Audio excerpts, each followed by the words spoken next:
এক গ্রামে থাকত রঘু নামের এক গরিব কৃষক। তার ছিল লালু নামের একটি গরু। লালু শুধু গরুই নয়, রঘুর সন্তানের মতো আর পরিবারের সদস্যের মতো। প্রতিদিন সকালে রঘু লালুকে আদর করে ঘাস খাওয়ায়, স্নান করাত। লালু যেন বুঝত রঘুর ভালোবাসা।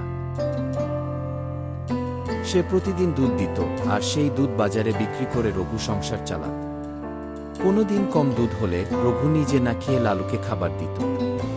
তার বিশ্বাস ছিল, যে আপনাকে নির্ভর করতে দেয় তার যত্ন নেওয়া উচিত। কি এক বর্ষার দিনে হঠাৎ লালু গুরুতর অসুস্থ হয়ে পড়ে। গা গরম, কিছু খায় না, হাঁটতে পারে না।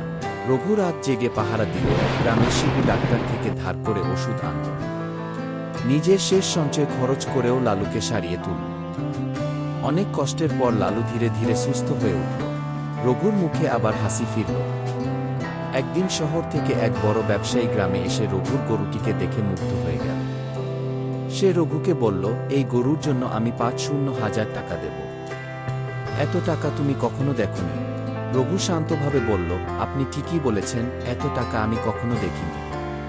কিন্তু লালু টাকা নয়, সে আমার সন্তান।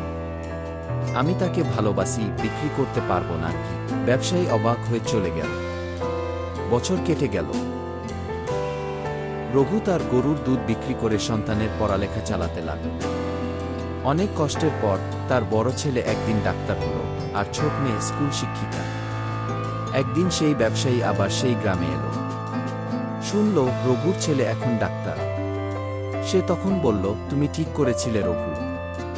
ভালোবাসা, আত্মত্যাগ আর ধৈর্যই মানুষকে সত্যিকারের ধনী করে তোলে। কি